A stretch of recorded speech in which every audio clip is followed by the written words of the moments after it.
자, 오늘 하나님께서 우리에게 주신 말씀은 야고보서 1장 19절에서 27절의 말씀입니다. 야고보서 1장 19절로 27절의 말씀을 우리 한 목소리로 같이 읽겠습니다. 내 사랑하는 형제들아, 너희가 알지니 사람마다 듣기는 속히 하고 말하기는 더디하며 성내기도 더디하라. 사람이 성내는 것이 하나님의 의를 이루지 못함이라. 그러므로 모든 더러운 것과 넘치는 악을 내버리고 너희 영혼을 능히 구원할 바 마음에 심어진 말씀을 온유함으로 받으라. 너희는 말씀을 행하는 자가 되고 듣기만 하여 자신을 속이는 자가 되지 말라. 누구든지 말씀을 듣고 행하지 아니하면 그는 거울로 자기의 생긴 얼굴을 보는 사람과 같아서 제 자신을 보고 가서 그 모습이 어떠한지를 곧 잃어버리거니와 자유롭게 하는 온전한 율법을 들여보는 있는 자는 듣고 잊어버리는 자가 아니요 실천하는 자니 이 사람은 그 행하는 일에 복을 받으리라. 누구든지 스스로 경건하다 생각하며 자기 혀를 재갈 물리지 아니하고 자기 마음을 속이면 이 사람은 경건은 헛것이라. 하나님 앞에서 정결하고 더러움이 없는 경건은 곧 고아와 과부를 그 환난 중에 돌보고 또 자기를 지켜 새 속에 물들지 아니하는 그것이니라. 아멘. 할렐루야. 하나님께서 주시는 은혜와 평강이 우리 성도님들 위해 늘 충만하시기를 주님의 이름으로 축원드립니다. 한 주간도 은혜와 평강 가운데 사셨나요? 내가 은혜와 평강 가운데 사는 것을 어떻게 알아차릴 수 있을까요? 기쁨과 감사가 내 안에서 자연스럽게 나오면 은혜와 평강 가운데 있는 겁니다. 근데 분노, 화, 짜증, 염려, 근심 이런 것들이 나오면 은혜와 평강 가운데서 멀어지고 있는 것이죠. 그러면 이 은혜와 평강 가운데서 기쁨과 감사를 충만히 누리기 위해서는 어떻게 해야 될까요? 하나님과의 관계에서, 기도의 골방에서 하나님께 집중하고 하나님을 바라보고 그리고 나의 들숨과 날숨 사이에서 거하시는 예수님과 우리가 동행해야 될 줄 믿습니다. 지난 한 주간 우리가 마음이 가난한 자에 대한 말씀을 나눴는데요. 가난한 자로 사셨나요? 심령이 가난한 자는 복이 있나니 천국이 저희 것임이라 라고 하셨는데요. 마음이 가난하다라는 것은 의지할 것이 없어서 하나님만, 예수님만 의지하는 거예요. 이것이 하나님이 우리에게 주시는 지혜입니다. 그래서 너희는 지혜가 부족하거든 하나님께 구하라고 하시잖아요. 그럼 우리에게 선물로 주신 성령께서 깨닫게 하세요. 세상 것은 더 이상 의지할 것이 못된 것을 깨닫게 하시고 누구만 의지하게 하실까요? 하나님만 의지하게 하시는 줄 믿습니다. 그래서 마음이 가난한 자로 살기 때문에 하나님만 의지하는 거예요. 주님만 바라보는 거예요. 근데 우리가 이 땅에서 건강하고 그리고 풍성하게 살기 위해서는 좀 가난하게 살 필요가 있습니다. 우리가 먹는 것도요, 가난하게 먹고 지내면 사실은 성인병, 여러 가지 그런 걱정을 할 필요가 없겠죠. 그래서 불과 50년 전만 해도 당뇨나 고혈압 같은 그런 성인병, 이런 잘 먹어서 오는 질환들이 많이 없었습니다. 북한 보세요. 북한의 사람들은 다 어떤가요? 네, 홀쭉하잖아요. 아주 홀쭉해서. 네, 거기는 이제 먹을 것이 없어서 그렇게 된 것이고, 우리는 먹을 것이 넘쳐나지만 이런 세상 가운데서도 하나님 주시는 지혜는 뭐냐? 가난하게 사는 겁니다. 그래서 먹는 것도 가난하게, 사는 것도 가난하게 살면 사실 우리가 살고 있는 이 집이라는 공간이 좁게 느껴질 필요가 없죠. 가끔 집이 좁고 답답하게 느껴지는 이유는 뭘까요? 뭔가 꽉 차 있어서 그래요. 뭔가 꽉 차 있어서. 물건으로 꽉 차 있고 옷으로 꽉 차 있고. 옛날 가난할 때는 옷이 몇 벌이나 있었을까요? 한 벌, 두 벌. 한 벌, 두 벌 입고 살았는데요. 그때는 옷장이란 것이, 그래서 예전에 제가 어렸을 때 저희 삼촌이 이렇게 자취를 하셨는데 삼촌 방에 옷장이 하나 있었어요. 이렇게 비닐 옷장 이렇게 자꾸로 쭉 열리는. 그 폭삭 소가서다에서도 그 여자 주인공이 자취하면서 그 옷장 있는 그 보였는데 그 옷장이 그 옷장에도 꽉꽉 차지 않고 텅텅 비어가지고 옷 한두 벌 걸고 살던 시절이 불과 얼마 안 됩니다. 너무 많으니까 더 숨조여 오고 삶이 더 복잡해지죠. 우리가 사는 것도 가난하게 살면 사실은 건강하게 살 수 있죠. 우리가 언제부턴가 다 부자가 돼가지고 다 차를 한 대씩 가지고 있잖아요. 근데 차가 없을 때는 어떻게 다녔나요? 걸어 다니고 버스 타지고 다녔죠. 저도 생각해 보면 안 믿으시겠지만 중고등학교 청년 시절까지는 아주 홀쭉했습니다. 홀쭉해가지고요. 저희 딸이 요번에 훈련 받은 거 사진을 보내왔는데요. 아주 그냥 거기서 얼마나 생고생을 했는지 홀쭉해졌더라고요. 그러면서 저희 아내가 하는 얘기가 저기 아빠 중고등학교 때 사진이랑 비슷하게 생겼다 그러더라고요. 안 믿어지시겠지만 홀쭉했어요. 근데 언제부터 부풀기 시작했느냐 하면 아버지가 차를 사주시고부터 부풀기 시작했습니다. 그 전 차가 없을 때는요, 하루 그냥 한 2만 보씩 걸어 다녔던 것 같아요. 그래서 학교가 또 산속에 있고, 그래서 버스 타고, 기차 타고, 걸어 가지고, 그렇게 다녔는데, 그때는 살이란 것이 몸에 붙어 있을 틈이 없었고, 아무리 걸어도 발에 물집 잡혔던 일이 없었거든요. 근데 지금은 저 치악산 세련 폭포만 올라갔다 와도 물집이 하나 잡힐 정도로 발이 그렇게 약해졌습니다. 가난하게 사는 그것도 나쁘지 않습니다. 그게 하늘의 지혜일 수 있습니다.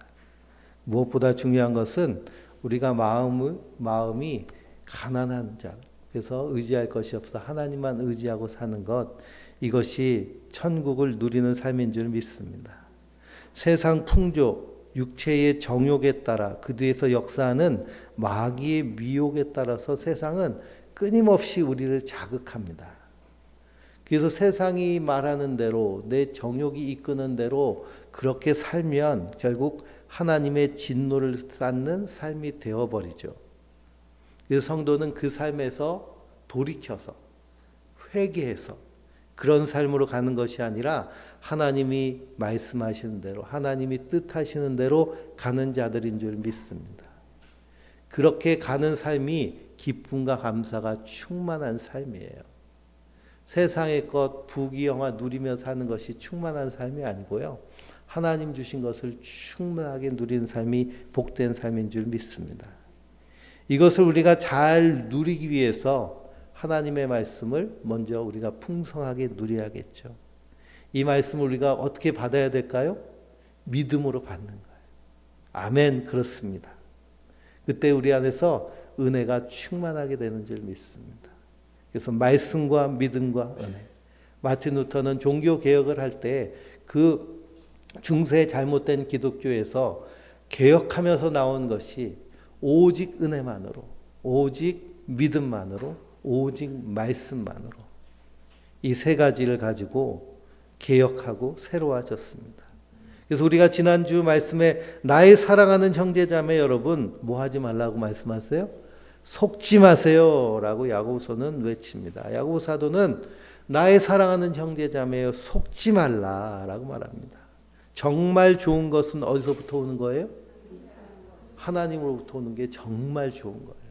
하나님으로부터 오는 것이 정말 좋은 겁니다. 그러니 아침에 이 가을에 비도 착 와가지고 신선한 공기와 햇살을 맡으면서 우리가 그 하나님으로부터 오는 것이 정말 좋은 것이군요. 감사와 기쁨과 찬양을 올려야 될 줄 믿습니다.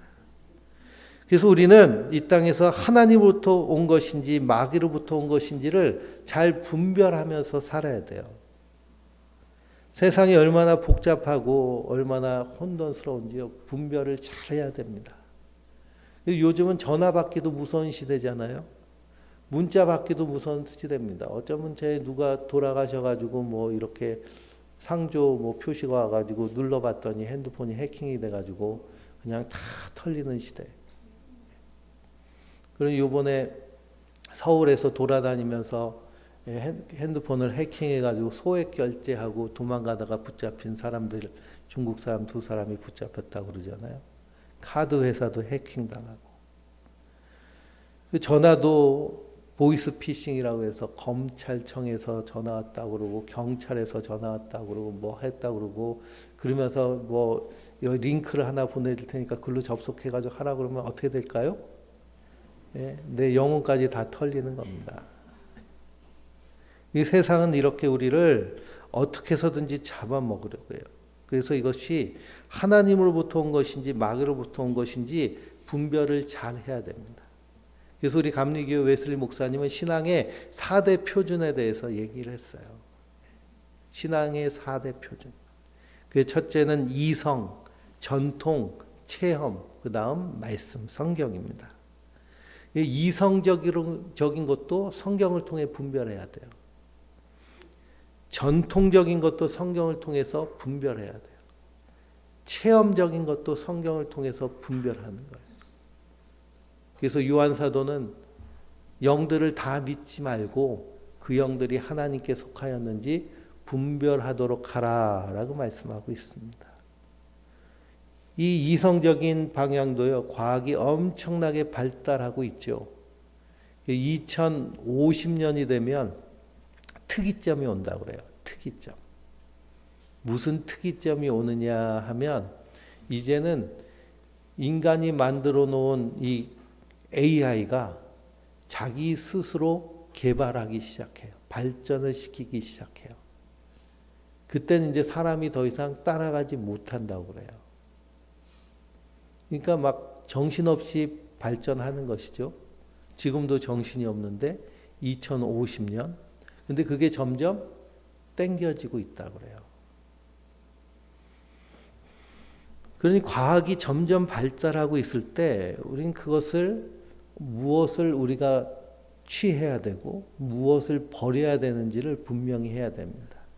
근데 놀랍게도 그것을 분별할 수 있는 기준점도 뭐가 될 수 있을까요? 하나님의 말씀이 될 수 있습니다. 하나님 우리를 창조하신 분이시기 때문에요. 그래서 그 하나님의 말씀에 합한 것이냐 그렇지 않느냐. 그래서 뇌과학이라든지 분자 생물학 뭐 이런 것들 제가 말씀드리는 이유는 제가 볼 때에는 그것이 하나님의 창조의 영역 안에 들어있기 때문에 그렇습니다. 그리고 우리가 그 안에서 충분히 그것을 잘 개발하고 누려야 될 필요가 있겠죠. 그런데 그렇지 않은 것도 있습니다. 전통도 마찬가지예요. 우리가 전통적으로 해왔던 것들도 말씀으로 분별할 필요가 있습니다.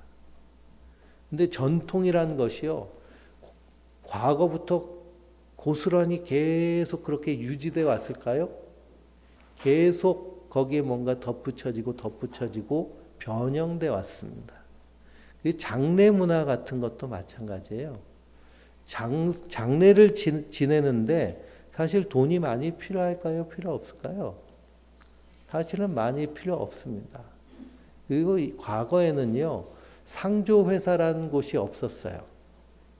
그냥 장의사는 있었죠. 그래서 장의사한테 연락하고 그리고 병원 장례식장에 얘기를 해가지고 여러 가지를 했는데 그걸 다 통합해서 서비스를 했는데 점점 그 서비스가 부풀려져 있어요. 그래서 비용이 엄청나게 많이 올라갔죠.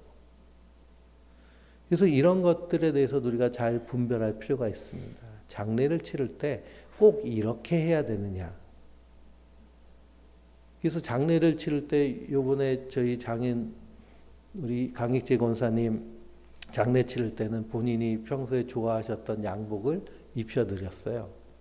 저희 아버지 장례 치를 때는 개량 한복을 좋아하셨거든요. 그래서 그 한복을 입혀드렸습니다. 그래도 싫다고 안 하시더라고요. 예, 싫다고 안 하시고 뭐라고 안 하시고 잘 입으세요. 예. 그러니 우리가 그런 전통적으로 해왔던 것들도 하나님 말씀으로 분별할 필요가 있고, 그리고 그것이 정말 하나님과 우리 사이에서 또 우리와 우리 사이에서 더 풍성하게 누릴 수 있는 것인지를 잘 분별해야 될 줄 믿습니다. 그리고 우리의 체험입니다. 어떤 신비한 경험을 했을 때 이것이 정말 하나님께로부터 온 것인지. 우린 영적인 것에 상당히 약합니다. 그래서 거기에 잘 속아 넘어가요. 그러니 대통령을 뽑는데도 거기에 속아서 그냥 찍을 수도 있잖아요. 그게 우리 잘 모르는 일이니까. 근데 거기서도 우리가 잘 분별할 수 있는 분별력이 있어야겠습니다. 그래서 마귀로부터 오는 것은 결국 욕심이 잉태하여 죄를 낳고 죄가 장성하여 사망에 이르게 되는 것이고, 하나님께로부터 오는 것은 진리의 말씀으로 거듭나서 피조물 가운데 첫 열매로 하나님이 받으실 만한 그런 아름답고 풍성한 열매가 되는 줄 믿습니다. 그래서 요한계시록 14장을 보면 추수하는 이야기가 나와요. 추수꾼의 이야기가 나오는데요. 첫 번째 추수는 인자가 낯을 가지고 추수를 하십니다. 인자는 누굴까요? 예수님이시죠. 예수님이 낯을 가지고 추수를 하세요. 그래서 예수님이 추수하신 것은 어디로 옮길까요? 천국 곳간으로 들어갑니다. 그러고 나서는 천사들이 와가지고 추수를 해요. 그 추수한 것은 어디로 갈까요? 심판대 앞으로 가게 됩니다. 그러니 하나님께로부터 오는 것, 진리의 말씀으로 거듭남 뿐만 아니라 피조물 가운데 첫 열매로 우리를 삼으시는 줄 믿습니다. 그래서 그것을 풍성히 누리기 위해서 우리가 은혜와 평강 가운데 거해야 되는데요.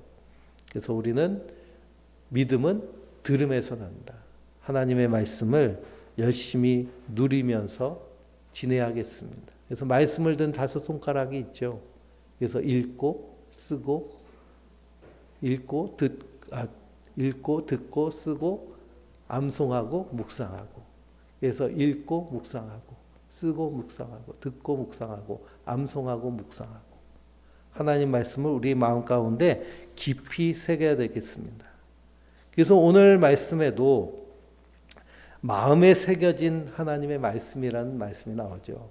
그 말씀 가운데서 우리가 자유의 율법이 무엇인지를 분명히 알고 그 안에서 자유를 누리는 우리 성도님들 되시길 바랍니다. 19절에서 20절을 읽어볼까요? 내 사랑하는 형제들아 너희가 알지니 사람마다 듣기는 속히 하고 말하기는 더디하며 성내기도 더디하라. 사람이 성내는 것이 하나님의 의를 이루지 못함이라. 아멘. 내 사랑하는 형제들아 듣기는 속히 하고, 하나님 말씀을 듣기는 속히 하는 것이죠. 말하기는 더디해야 되는 이유는 뭘까요? 우리 말에 실수가 많기 때문입니다. 내가 하는 말이 정말 바른 말인가? 성내기도 더디하라. 화내는 것이죠. 성내는 것이 하나님의 의를 이루지 못함이라 라고 하십니다. 우리 성도님들은 화가 자주 나시나요? 갱년기를 겪으시면 막 화가 자주 치미신다고 그래요. 화가 나고 열이 나고. 호르몬 작용 때문인데요. 거기에 대해서 새롭게 해석한 뇌과학 책이 나왔더라고요. 그래서 그건 우리 여자 갱년기를 겪고 있는 성도님들과 함께 나누려고 계획 중인데요. 누가복음 읽어보면 화난 여자가 한 명 있습니다. 그게 누구냐? 마르다입니다. 마르다. 누가복음 10장 38절 보면 예수님께서 마르다와 마리아의 집에 찾아오셨어요. 초청 받아서. 그래서 마르다는 예수님이 오셨으니까 어떻게 해야 될까요? 맛있게 식사 준비를 해야 되잖아요. 그래서 분주하게 막 음식을 만들고 있는데 그 동생 마리아는 어떻게 하고 있어요? 예수님 옆에 붙어가지고 예수님 말씀을 듣고 있는 거예요. 그러니까 그냥 속이 상하고 화가 나는 겁니다. 나는 이렇게 바빠 죽겠는데 쟤는 혼자서. 그래서 예수님한테 짜대요. 주님, 내 동생이 나 혼자 일하게 두는 것을 아무렇지 않게 생각하십니까? 뭐라고 좀 하셔서, 야, 너도 좀 양심 있으면 누나 좀 언니 좀 도와라. 이렇게 하라고 마르다가 예수님한테 말하는 내용이죠.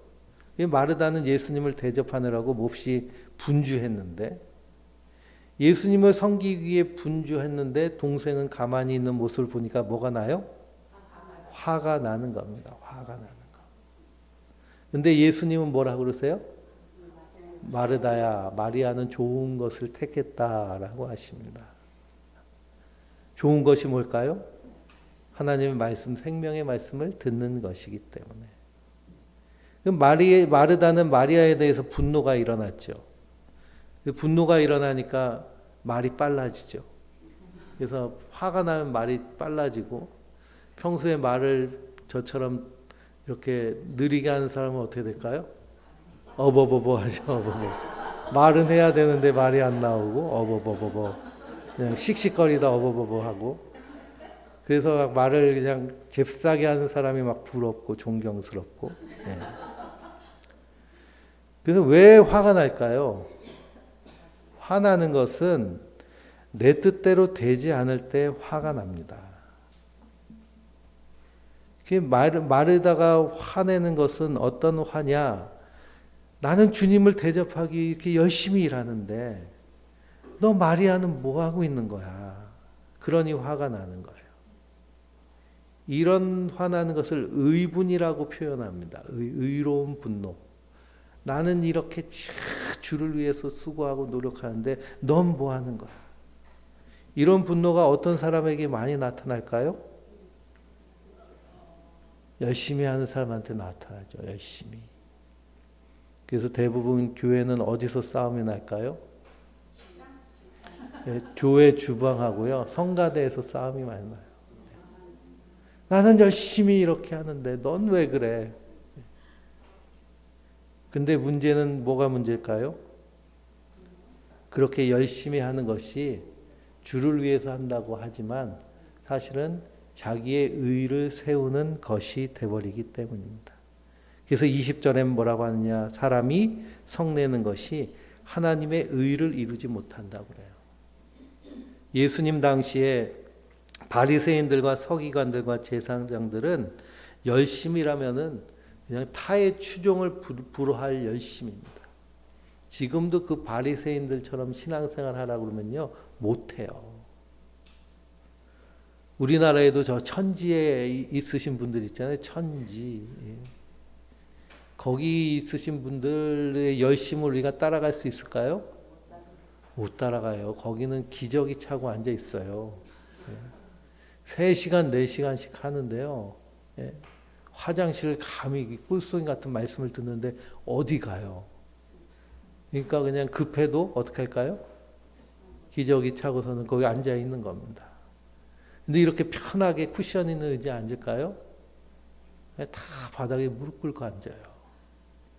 구원파 같은 데 가면요, 다 네모난 방석에 무릎 꿇고 허리를 꼿꼿이 세우고 2시간, 3시간 있습니다. 우리의 수준에서는 그 열심 도저히 따라가지 못하고 할 수도 없어요. 허리가 아프고 무릎이 아프고 화장실 가고 싶어가지고요. 근데 그렇게 열심을 내는 사람들 특징이 뭐냐 하면 분노가 많아요. 우리는 이렇게 열심히 하는데 너는 뭐야? 저 교회가 썩었다. 바리새인들, 서기관들 그렇게 열심히 하는데 그들의 열심으로 자기들은 하나님 섬긴다면서 누구를 십자가에 못 박아 죽였어요? 예수님을 십자가에 못 박아 죽인 것입니다. 그래서 하나님의 의를 이루지 못한다라고 말씀하세요. 그 화내는 이유는 중심이 나에게 있기 때문에. 근데 성경은 죄를 무엇라고 얘기하고 있나요? 하나님이 주인인데 내가 주인 노릇하는 것이 죄예요. 하나님이 중심 되셔야 되는데 내가 중심이 될 때 그때 분노가 일어나고 화가 일어납니다. 만약 내가 열심히 봉사의 일을 하고 있는데 하나님이 중심이 되시면 우리가 저기 열심히 하지 않는 사람 보면서 어떤 마음이 들까요? 궁휼한 마음이 들겠죠. 하나님의 은혜가 이렇게 큰데 그래서 나는 정말 이 은혜에 감격해서 가만히 못 있겠는데 저 사람은 저렇게 하나님 은혜를 알지 못해서 밍숭밍숭 그냥 물에 물 탄 듯 차지도 않고 접지도 않게 저렇게 하는구나. 하나님 은혜가 좀 사랑을 더 알았으면 좋겠습니다. 하나님 이런 자세로 나아가게 되는 거예요. 화내는 것이 아니라 나는 이렇게 하는데 너 왜 그래? 이런 모습. 그 중심에는 내가 아직도 주인이 돼서 성경에 보면 그런 사람들이 많이 나옵니다. 엘리야 같은 사람. 엘리야도 하나님 앞에서 갈멜산에 가서 먼저 따지잖아요. 하나님 왜 나뿐이 없어요? 왜 나뿐이 없어요? 그때 하나님 뭐라고 하세요? 아니야, 너만 있는 거 아니야. 아직 바알에게 절하지 않은 7,000명이 있어. 요나도 그렇죠. 요나도 하나님이 너는 다 저기 아수르에 가가지고 회개하라고 복음을 전하라고 하시잖아요. 요나 생각에는 내가 아수르에 가가지고 전하면 쟤들이 회개할 것 같은데 회개하면 어떻게 돼요? 아수르는 우리나라 이 이스라엘을 쳐들어와 가지고 괴롭히는 나라인데 쟤들이 회개하면 어떻게 안 되지 않나? 그러면서 하나님한테 대드는 거예요. 결국 하나님의 의를 이루지 못하는 일이 돼버립니다. 그러니 우리 안에 이런 분노가 있으면 어떻게 해야 될까요? 하던 것을 하지 말아야 돼요. 안 하는 게 더 나아요. 그냥 마리아처럼 먼저 하나님의 말씀 안에서 그 사랑을 풍성히 누려야 될 줄 믿습니다. 그리고 막 그 사랑이 내 안에서 막 불릴 일어나가지고 내가 참지 못하게 이건 해야 돼라고 그냥 누가 뭐라고 해도 하게 되면 그때는 정말 하나님의 놀라운 은혜와 사랑으로 그 일을 감당하게 되는 줄 믿습니다.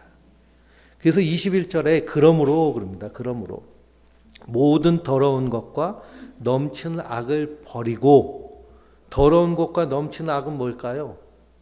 내가 주인이 돼서 내 의를 세우려고 하는 그런 일들. 그것을 말미암아 분노하고 분쟁하고 다투고 시기하고 질투하는 일들을 버리고 너희 영혼을 능히 구원할 바 마음에 심겨진 말씀을 온유함으로 받으라 라고 그랬습니다. 여기 온유함이라는 단어가요. 구약의 헬라어에는 미크라는 그 단어인데요. 미크라는 단어는 가난하다는 거예요. 성경에 말하는 온유함은 가난한 거예요. 마음이 가난해요. 마음이 가난하니까 누구만 의지해요? 예수님만 의지해요. 예수님만 의지하니까 타인을 바라볼 때 측은지심을 느끼는 겁니다. 불쌍함을 느끼고 궁휼함을 느껴요. 왜냐? 하나님 나를 이렇게 궁휼히 여기시고 불쌍히 여기셔서 하나님이 사람이 돼서 이 땅에 오셔서 나를 위해 십자가에 달려 죽으셔서 나를 하나님 백성 삼아주셔서 나는 이렇게 기쁘고 감사한데 저 사람은 이렇게 분노가 났을까? 화가 났을까? 성질이 났을까? 불쌍히 여기시는 것이죠. 그래서 하나님이 우리에게 원하시는 것이 무엇이냐? 22절에 너희는 말씀을 행하는 자가 되고 듣기만 하여 자신을 속이는 자가 되지 말라라고 하십니다. 누구든지 말씀을 듣고 행하지 아니하면 그는 거울로 자기 생긴 얼굴을 보는 사람과 같다라고 하세요. 이 거울이 나오는데요. 우리 성도님들은 거울을 하루에 몇 번이나 보십니까? 그래서 아침에 예배당 나올 땐 거울을 좀 보셨죠? 근데 이 거울을 볼 때 내가 생각하는 나와 거울에 비치는 나가 동일한가요? 이걸 가장 잘 확인할 수 있는 것이 사진을 찍어보는 거예요. 사진을 탁 찍어봐요. 그러면 내가 생각하는 나와 실제 내가 동일한가요? 아닌 경우가 많죠. 난 더 예쁜 것 같고 더 날씬한 것 같고 그런데 사진을 보면 이렇게 주름이 더 는 것 같고 좀 부었나 살인가 이렇게. 그래서 인지 부조화가 일어납니다. 실제 나와 내가 생각하는 내가 서로 달라요. 대부분의 사람들은 이 인지 부조화를 가지고 있습니다. 왜 그럴까요?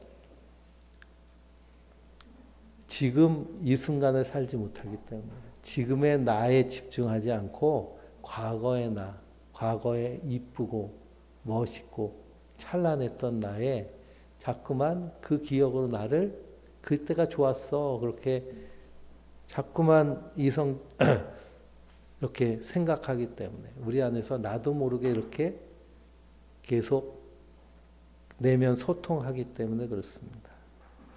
그러니 자신에게 관심이 있는지를 나를 계속 살펴야겠죠. 그래서 거울을 보면서 나를 살피고 또 말씀을 통해서 나를 살필 수 있습니다. 하나님 말씀은요, 우리의 혼과 영혼과 심령과 골수의 관절까지도 쪼개신다고 하셨잖아요. 나의 지금 상황을 그대로 볼 수 있습니다. 그러니 말씀을 행하는 자가 되고 듣기만 하여 자신을 속이는 자가 되지 말라라는 이 말씀은 우리가 말씀을 듣는 그 자체로 이미 자기 할 일을 다한 것으로 여기는 것을 얘기해요. 그러니까 주일날 예배당에 앉아서 말씀을 듣는 그 1시간 예배하는 것으로 나는 다 하나님과의 관계를 다 채웠다라고 하는 그런 생각. 이것이 우리의 종교성 안에 있습니다. 사람의 뇌에는요, 다 우리 안에는 종교성의 부분이 있어요.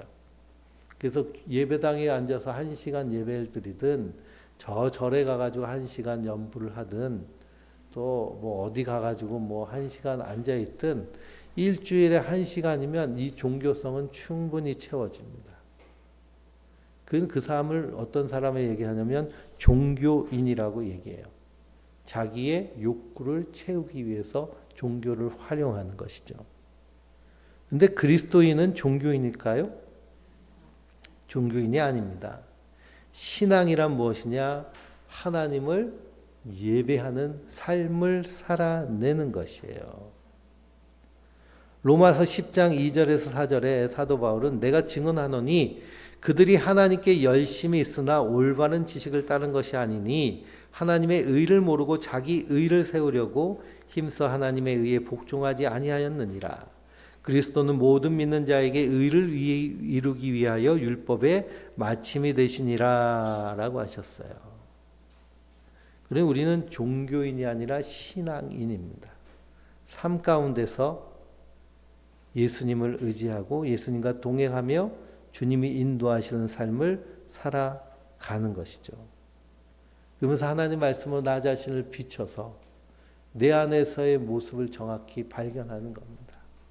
기쁨과 감사가 내 안에 없다면 은혜와 평강에서 멀어지고 있구나. 나도 모르게 내 안에서 기쁨과 감사와 만족감이 있고 존재로서 사람들을 바라보고 그 존재로서 사람들을 사랑하고 기뻐하고 그렇다면 내 안에 은혜와 평강이 있구나. 말씀을 통해 나 자신을 자꾸만 비춰보고 발견해야 돼요. 그러니 내 자녀를 바라볼 때에도 얘가 뭐 맨날 방에 앉아가지고 게임만 하고 있어도 그냥 예쁘다. 그러면 내 안에 뭐가 있는 거예요? 은혜와 평강이 있는 거예요. 근데 그냥 꼴도 보기 싫은 마음이 자꾸 생기면 누구에게 문제가 있을까요? 내 안에 문제가 있다는 것을 발견하고 하나님의 은혜와 평강 안에 거하기를 힘써야 될 줄 믿습니다. 이게 거울에 비춰서 나를 보는 거예요. 나를 보는 거. 를 직면한다는데요. 사람들은 자기를 직면하는 것을 무서워합니다. 그래서 건강검진 받아야 되는데 안 받는 심리가 있잖아요. 안 받기 싫은 심리. 왜 그럴까요? 이빨이 아픈데 치과 가야 되는데 자기를 직면하는 게 무서워요.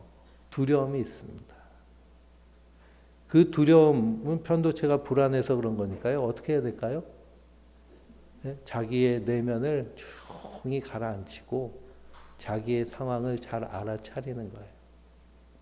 그리고 하나님의 말씀을 선택해야 될 줄 믿습니다. 그래서 율법의 마침이 되시고 완성이 되시는 분은 그리스도신데요. 오늘 자유를 주는 율법이라는 말씀이 나오죠. 25절의 말씀, 자유롭게 하는 온전한 율법을 들여다보고 있는 자는 듣고 잃어버리는 자가 아니요 실천하는 자니 이 사람은 그 행하는 일에 복을 받으리라 라고 하셨습니다. 그러니 우리가 실천하기 위해서 실천하는 자, 이건 그 실천이란 것이 내가 이렇게 해야지 하고 결단하고 막 써놓고 해가지고 하는 것이 아니라 자연스럽게 우러나오는 것을 의미합니다. 자유롭게 하는 율법을 우리가 들여다볼 때. 그러면 율법이라고 하면 뭐가 생각날까요? 구약의 율법이 생각나죠. 구약의 율법은 하나님 누구에게 주셨어요?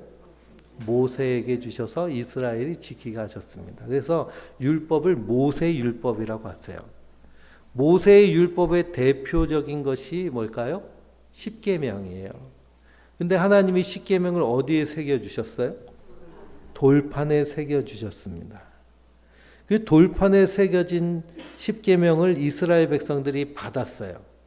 근데 이 율법을 받음으로 말미암아 그들이 자유해졌나요? 아니면 율법에 얽매이게 됐나요? 얽매이게 됐어요. 그래서 자유를 주는 율법은 오늘 21절에 1장 21절에 너희 영혼을 능히 구원할 바 마음에 심어진 말씀을 온유함으로 받으라라고 하는 마음에 심어진 말씀이 자유케 하는 온전한 율법이 됩니다.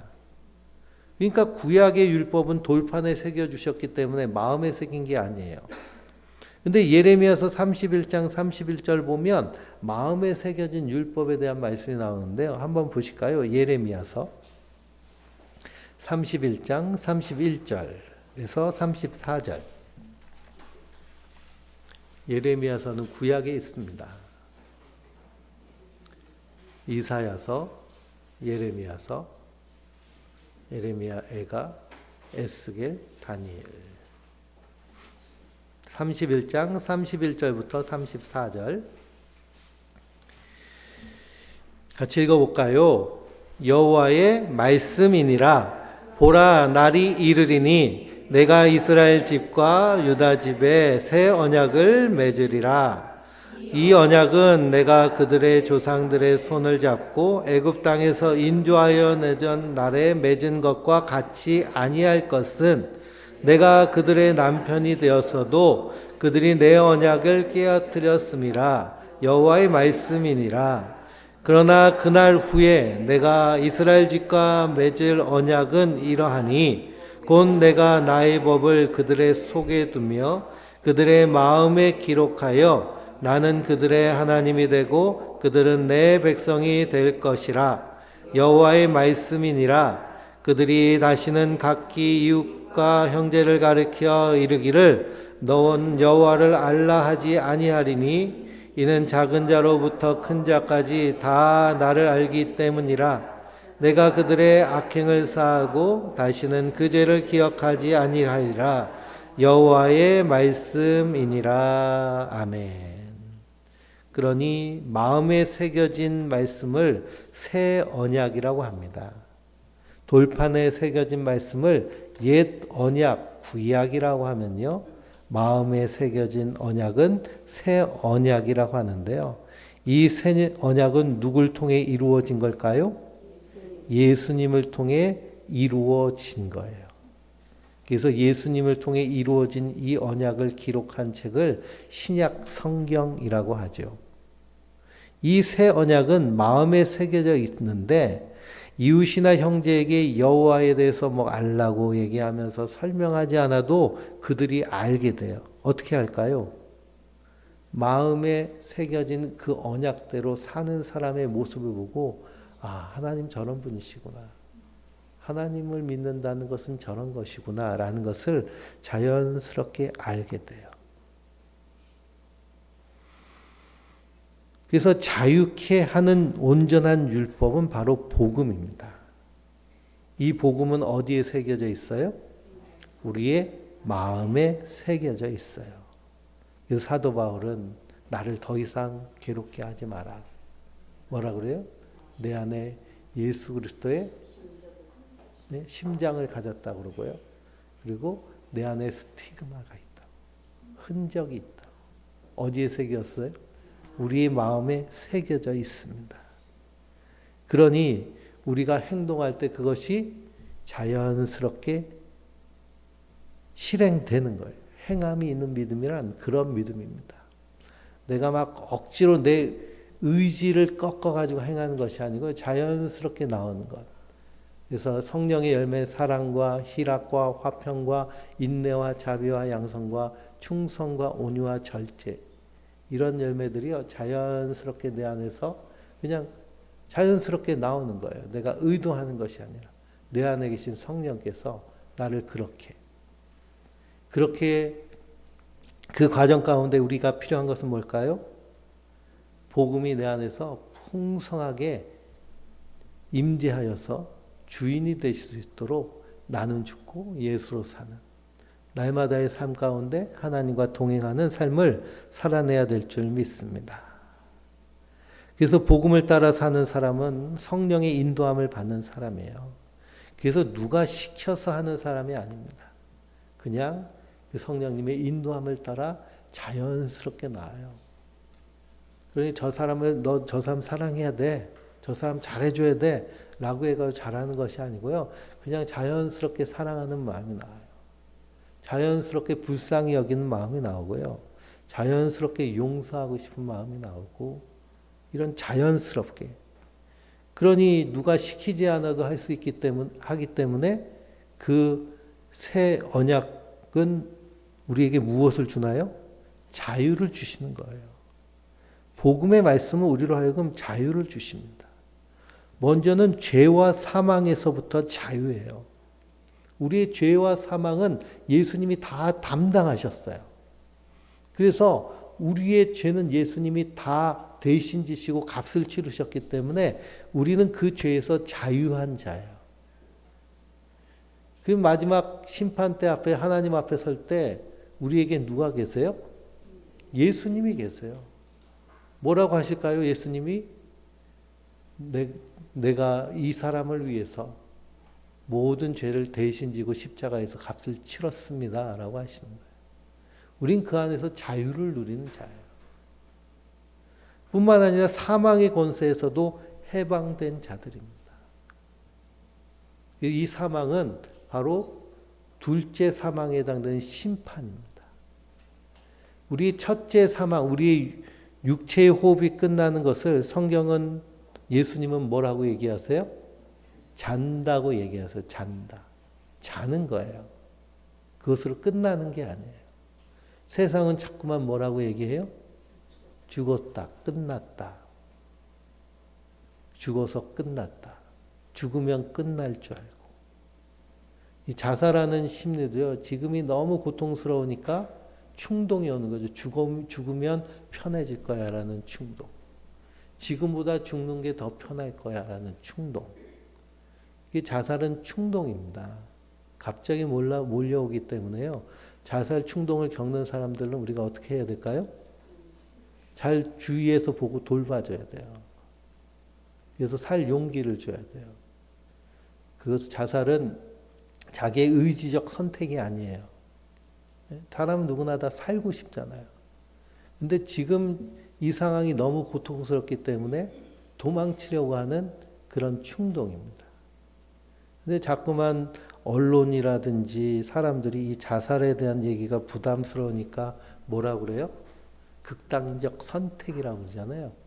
극단적 선택은 자기 의지가 담겨져 있는 것이거든요. 극단적 선택이 아니에요. 충동이지. 그러니 우리 그리스도인들은 이 사망에서도 해방된 자들이에요. 우리 인생에서 육체의 죽음은 잠깐 자는 거예요. 세상은 계속 거기에 가스라이팅하죠. 끝났다. 잠깐 자는 것이고 하나님께로 가는 것인데 이 세상이 얘기하는 이러한 암시와 세뇌를 우리가 탁 끊어버리고 자는 것이다. 내가 밤마다 잠드는 것은 뭘 연습하는 거예요? 하나님 앞에 가는 죽음을 연습하는 거예요. 거의 동일하고 흡사하거든요. 그러니 죄와 사망에서 자유하게 됐다. 해방된 거예요. 그전엔 내가 이 죄와 사망의 종이었구나. 죽을 것이 두려워하여서 세상이 이끄는 대로, 마귀가 이끄는 대로, 정욕이 이끄는 대로 끌려다니는 삶이었는데 이제는 끌려다니는 삶이 아니라 어떤 삶일까요? 자유한 삶. 그리스도의 종이 되어서 생명을 누리는 삶. 풍성한 삶. 그래서 이제 더 이상 누구 눈치 보거나 누가 시켜서 하는 삶이 아니라 내 안에서 그 사랑의 풍성함으로 자연스럽게 흘러나오는 삶. 이것이 바로 자유를 주는 율법을 받은, 복음을 받은 성도가 이 땅에서 사는 삶의 원리인 줄 믿습니다. 그런 원리 가운데서 자연스럽게 나오는 모습이 경건의 모습이에요. 그래서 26절에서 27절에 누구든지 스스로 경건하다 생각하며 자기 혀를 재갈 물리지 아니하고 자기 마음을 속이면 이 사람의 경건은 헛것이라. 하나님 아버지 앞에서 정결하고 더렴이 없는 경건은 곧 고아와 과부를 그 환난 중에 돌보고 또 자기를 지켜 새 속에 물들지 아니하는 그것이니라 라고 하셨습니다. 그러니 자유롭게 하는 이 온전한 율법인 복음을 받은 성도는 이 땅에서 경건한 삶을 사는 자들인데요. 여기 26절, 27절에 경건을 두 가지로 말씀하고 있어요. 첫 번째는 헛된 경건, 그 다음에는 참된 경건. 그러면 헛된 경건은 뭘까요? 헛된 경건은 스스로 경건하다고 하면서 혀를 재갈 물리지 아니하고 자기 마음을 속이는 자, 인지 부조화가 이루어지는 자인데요. 그러니 스스로 경건하다고 생각하는 사람은 자기가 스스로 경건하는 경건의 기준점을 어디서 삼을까요? 타인에게서 삼아요. 그러니까 내가 목사인데 혹은 내가 뭐 직분자인데 저기 막 술 먹고 깽판 치는 목사가 있어요. 막 사기치고 도둑질하는, 얼마 전에 그것이 알고 싶다 비슷한 뭐 고발 프로그램에 나왔는데 어떤 개척교회 목사님인데 자전거를 그냥 아무거나 막 길거리에 세워 있는 걸 막 가져가시는 분이세요. 그분 창고를 뒤져봤는데 자전거가 수백 대가 쌓여져 있어요. 싸구려 자전거도 아니고 고급 자전거들만. 막 거기에 대해서 그걸 보면서 나는 자전거 도둑질 안 하고 자전거 좋아하고 사랑하는 사람이니까 나는 경건해. 그럴까요, 과연? 헛된 경건은 그거라는 겁니다. 경건의 기준이 자기가 되다 보니까요, 남들과 비교하면서 자기의 의의를 세우려고 하는, 내가 옳다는 것을 인정받으려고 하는, 뉴스에 나쁜 짓 한 목사가 나오면은 나는 저렇지 않으니 난 경건해. 이렇게 생각하는. 그러니 비판과 동시에 자랑이 나오는 거예요. 저 사람 저렇지만 나는 그렇지 않습니다.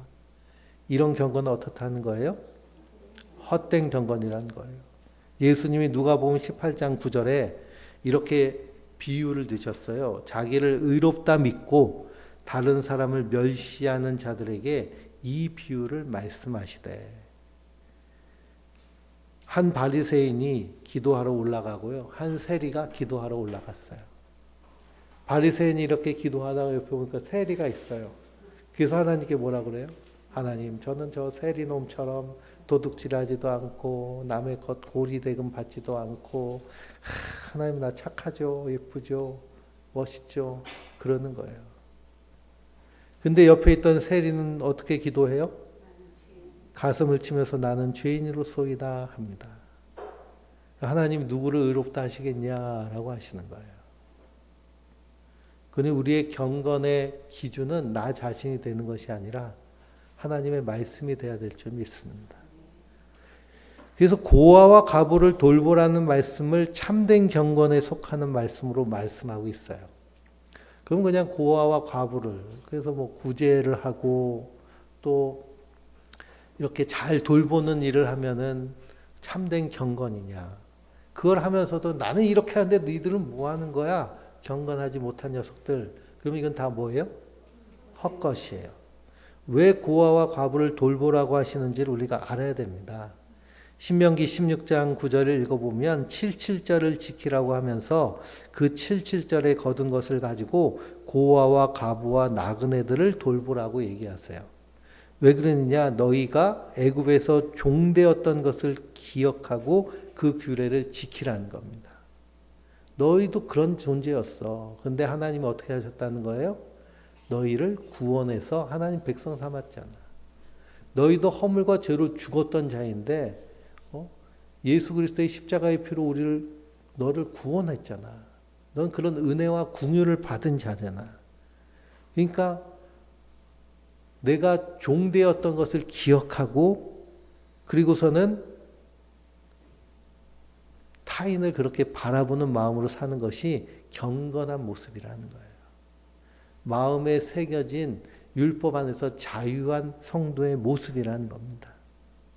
지난주에 저희 아내가 운전하다가 교통사고를 목격했어요. 이렇게 같이 좌회전 차선이고 하나는 직진 차선인데요. 신호가 떨어져서 저희 아내는 좌회전을 하라고 하고 또 한째는 벤츠인데요. 벤츠가 직진하라고 하는데 직진을 아주 세게 했어요. 근데 반대편에서 신호 위반을 하고 오토바이가 지나가다가 부딪혀서 날아갔어요. 그래가지고 오토바이 운전수가 배달하는 오토바이죠. 그래서 이렇게 길바닥에 뒹굴었다가 겨우 몸을 추스러가지고 저기 찻길 밖으로 벗어나서 이렇게 쭈그러 앉아 있어요. 그래서 사고를 당한 거죠. 벤츠 운전자가. 벤츠 운전자도 60대쯤 되는 그런 남자였는데요. 내려가지고서는 어떻게 해야 될까요? 다친 사람을 먼저 살피고 괜찮은지를 좀 보고 구호 조치를 해야 되는데 전혀 그런 생각이 없었대요. 핸드폰 들고 보험사에 전화하겠죠. 전화하고 자기 차 보면서 자기 차 사진 찍고 전혀 거들떠보지도 않아요. 그런 그 심리 상태는 어디서 나왔을까요? 나와 너는 다르다라는 심리 상태. 나는 하늘에 있고 넌 땅에 있어라는 그런 차별. 그리고 그런 마음들. 근데 우리는 항상 어떤 생각을 해야 될까요? 바뀔 수도 있다는 생각을 해야 돼요. 내가 그 오토바이 운전수 있을 수도 있었다. 그 배달하는 오토바이 운전자도 젊은 사람이 아니라 나이가 꽤 있는 분이었다고 그러는데요. 우리 인생이 조금만 운이 없으면 그럴 수 있잖아요. 그렇죠? 조금만 운이 없으면. 내가 많이 쌓아뒀어도 운이 없어서 다 털리면 사기당하고 누구 잘못 만나가지고 그래서 전직 대통령 부인의 엄마를 만나가지고 같이 사업하는 사람들은 특징이 있더라고요. 다 재산 수십억, 수백억 가지고 있던 재산이 하루아침에 없어지고 자기 자신은 감옥에 가 있더라고요.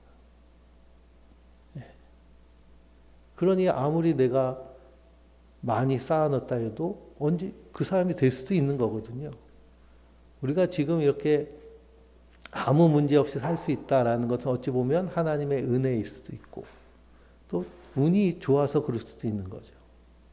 근데 전혀 그런 생각을 하지 못하는 것.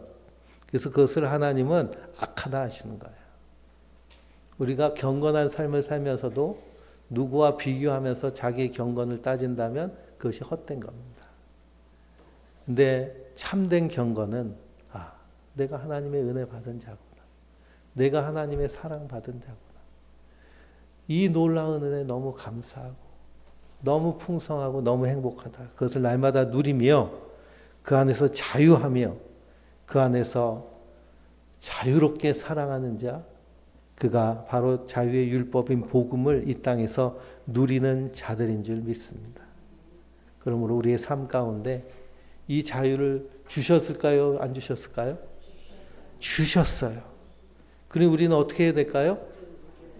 누리고 감사해야 돼요. 누려야 돼요. 그러니 누리지 못하면 제일 불쌍한 사람이겠죠. 그래서 우린 이렇게 평생 일만 하던 분이 누리지 못하고 그냥 계속 그 삶을 계속 지속하는 모습 보면 어떤 마음이 들어요? 안타까운 마음이 들죠. 그래서 어떤 개그 프로그램에서는 누리라는 그런 프로그램이 예전에 있었던 게 기억나는데 우리의 모습이 그 모습이 돼서는 안 되겠습니다.